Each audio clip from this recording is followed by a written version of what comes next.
Okay, so you're not gonna see Ying today, but the talk is prepared by Ying, so we still have her name there. So my name is Steve Howe, by the way.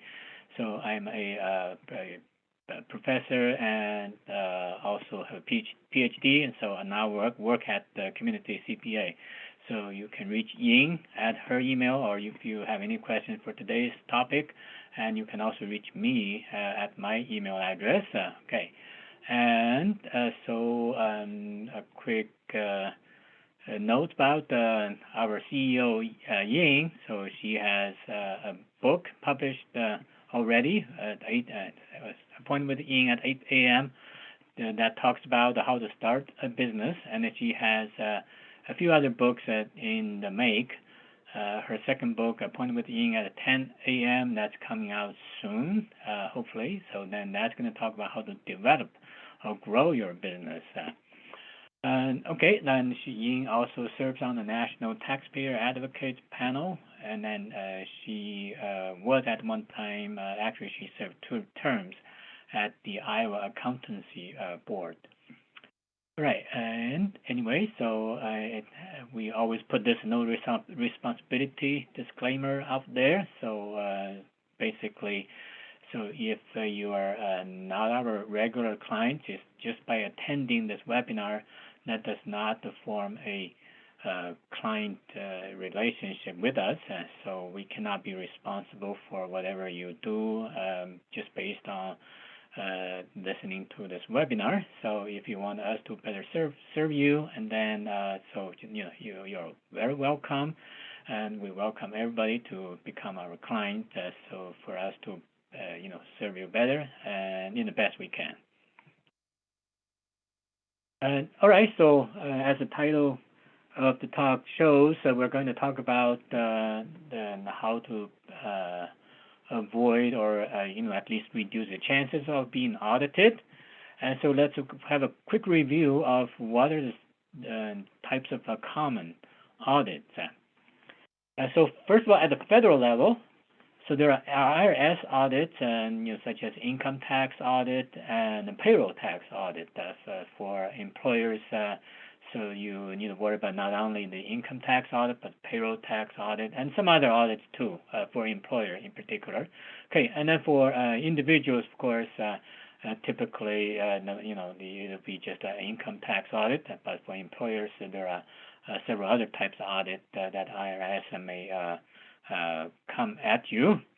And then at the federal level, there's also a Department of Labor audit about how you are paying your employees, whether you are missing the overtime payments or things like that, or whether in some cases even whether you're hiring child laborers, violating child labor laws, and all those kind of things. And so at the state level, and there are 2 state departments you need to worry about. So again, at the state level, so there is a state income tax, and again, so that is income. When we talk about income tax, that can be a company or business income tax, as well as a personal. So if you're just an individual taxpayer, so then you probably only need to worry about the income tax. But if you're an employer, so then besides the business income tax, you also need to worry about sales and use tax audit, and as well as some other audits such as the unemployment department audit. So that unemployment department is called differently in different states. For example, in Minnesota, that's Department of Human Rights Workforce Audit, and if it's in Iowa, that's called Iowa Workforce Audit. If you get a unemployment insurance related audit. So these are the common types of audits at both the federal and the state level. So today we're going to focus on the federal level only, and in fact we're only going to focus on the IRS audit. We're not even going to have a chance to talk about the DOL audit today, so we just focus on IRS, and in fact even IRS we probably would be doing primarily the income tax audit, but maybe we'll touch a little bit on the payroll tax audit too. Okay, but the general principle that we're going to talk about does apply to all audit. So that'll help. So the tips we're going to talk about will be applicable for the most part to all types of audit, whether it's at the federal level or state level or what, and also different kinds of audit. Okay, but again, so we're going to focus on the IRS audit for the presentation purposes.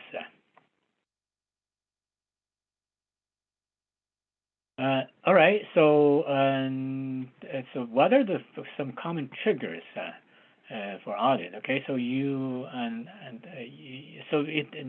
audit, whether it's IRS or other department, they usually tells you, oh, it's a random selection, but it's probably never totally random. Okay, so there are some randomness in the selection, but it's not totally random. So usually there are some triggers. So the common triggers in the IRS situation, here are some examples. For instance, there's a data mismatch. For example, on a personal level, let's say you report a W-2 income, and that's say $80,000, but your employer will report $85,000 income on your W-2. So the one that I gave you and the one they submit to IRS are different, and so there's a mismatch. So then you're going to have that can be a trigger. So I use W-2 because W-2, probably will be and the least possible thing to have mistakes like that. But there are many other tax documents, whether it's bank issues documents or for your investment or for your interest, or if you have a contract, you're a contract labor, so that you could very easily get a wrong 1099. Okay, so whenever there's a mismatch between what you report on your tax return and the tax document that the relevant party submit to IRS, whether it's your employer or some party that hired you as a subcontractor, or the bank that you are using them as a trading platform and things like that. So when as long as there's a mismatch between the data you put on your tax return and the tax source data that's provided by other party, so then that would be a trigger for audit. Okay, so not necessarily any comprehensive audit, but at least it would trigger an inquiry at the minimum, okay, for you to clarify the situation and things like that. Okay. And then there's also data deviation. So these typically are more for people involving in business, people doing business. So if you have expenses that exceeded like a standard percentage in your industry, and so that could be a trigger. Okay, and then also you're making large cash deposits. So let's say over $10,000 per deposit, you're doing it quite often. So these are automatically reported to IRS by the bank. So then when you have too many of those, sometimes you may not even take too many. Okay, so if you have some of those cash deposits, that could be a trigger for an audit. And of course, you can be reported by whistleblowers. Okay, so don't always look at a whistleblower as a negative thing. So they are part of the system to make sure everybody is compliant with the regulations. But anyway, so you can be reported by whoever that became aware of your wrongdoing. So then they just report you to either IRS or other agencies. So then that can bring an audit upon you. Okay, and so the DOL audit, so for wage report, that's typically, so there's a whistleblower involved, and then at the state level, other than the income tax, okay, so if you get other audit, such as unemployment insurance related audit.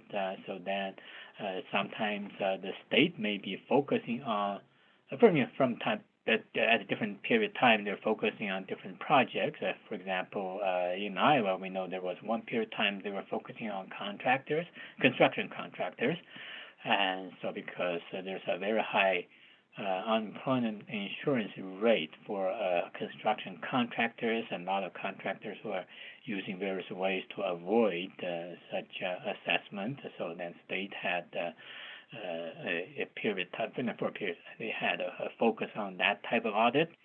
And there are other states we heard there are such as nail salon being a concentration. So there's a period of time those okay. So there can be those special projects, but in general there can be all kind of triggers similar to the IRS ones.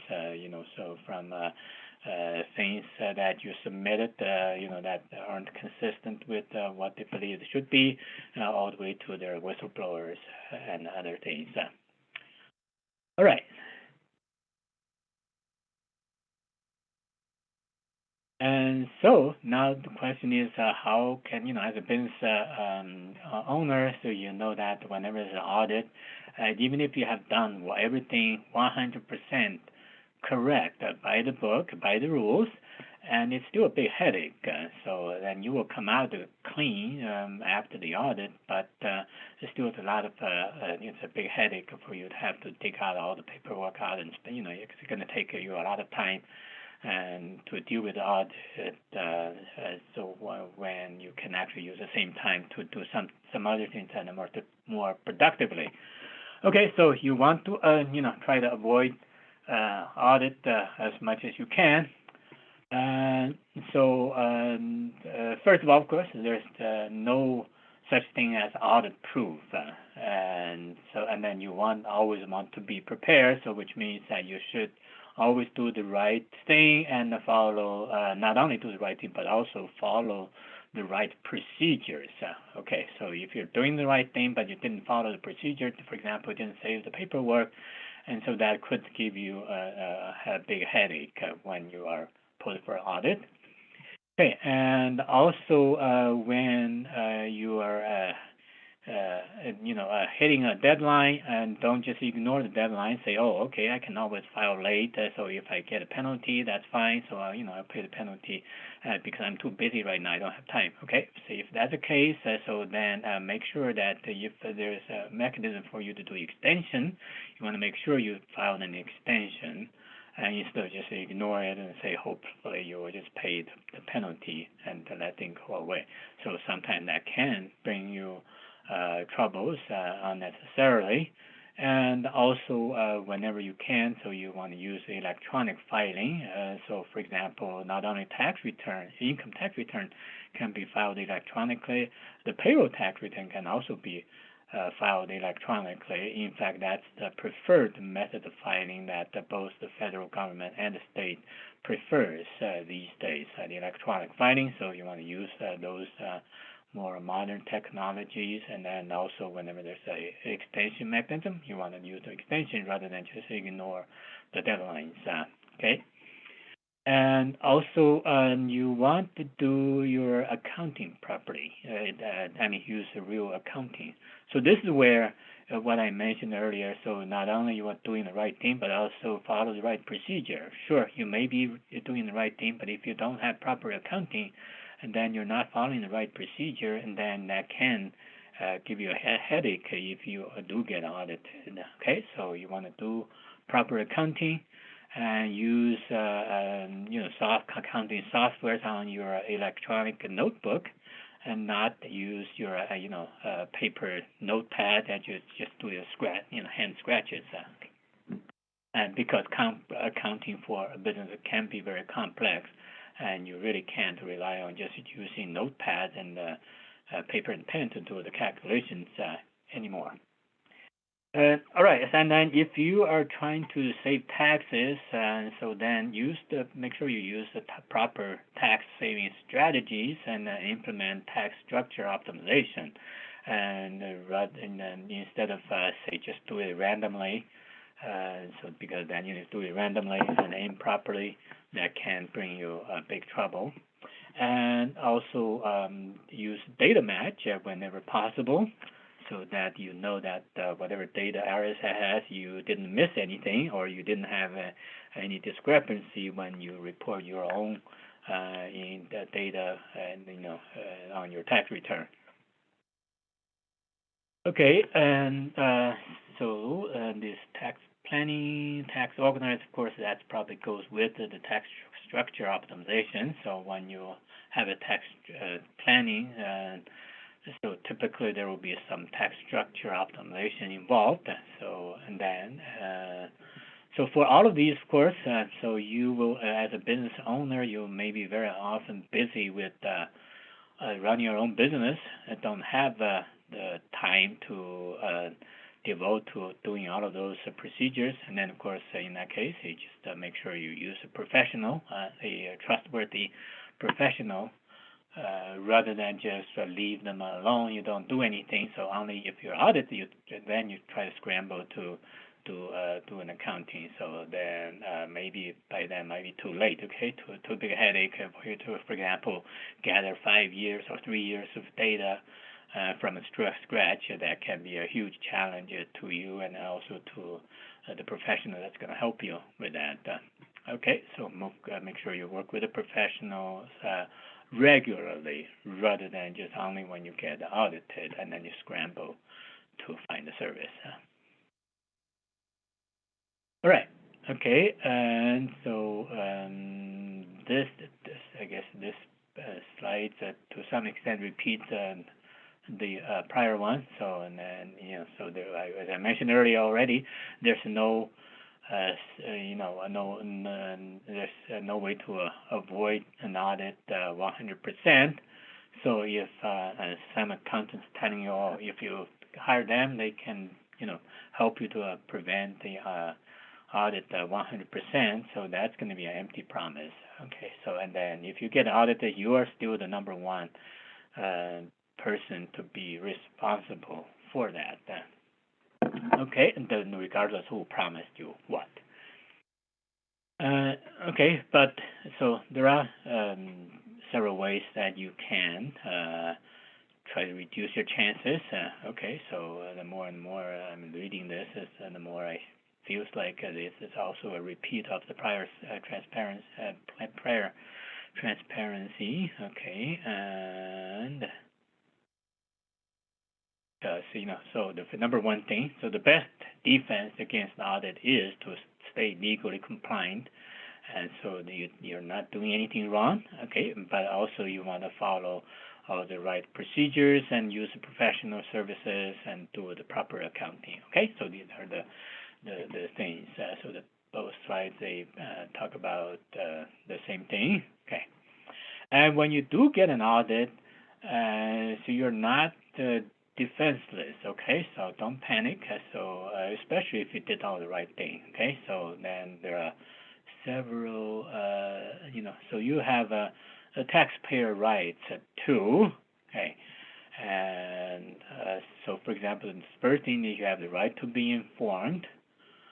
And so whichever department that's going to audit you, they have to tell you first. And incidentally, so don't fall victim to scams, to scammers. Okay, so somebody, you get a call, and let's say you get a call from someone that claiming to be IRS agent or state agent, and so they need your tax ID or all kind of information.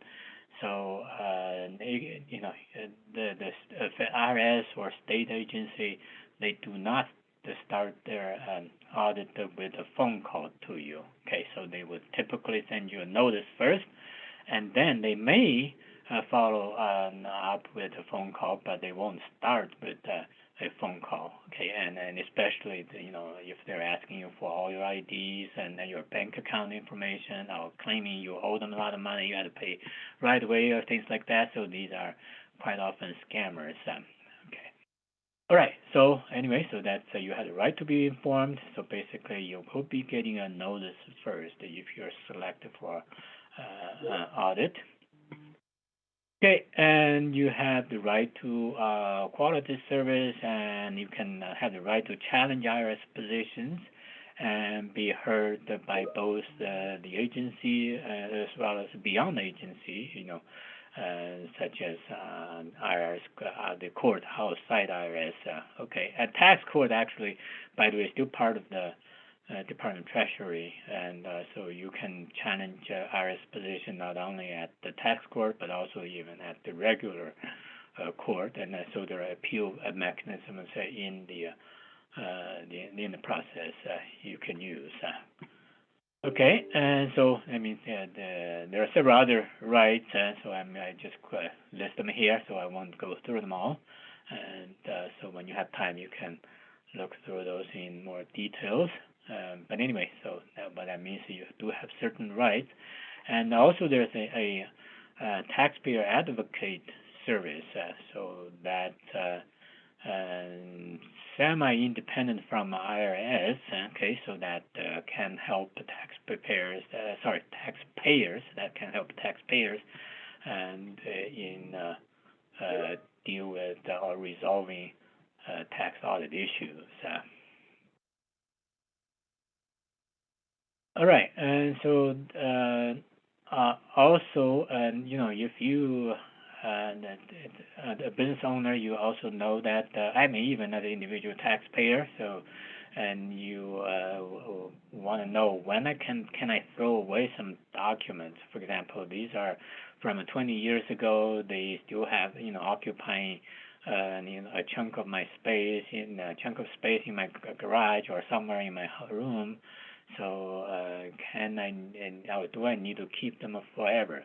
Okay, so the answer for that is no. Okay, so in general, for IRS, as far as your tax return is concerned, that you only need to keep the record for 3 years from the date you filed your tax return, or if you paid your taxes or claimed the tax credit or refund after you filed tax return, so then you have two.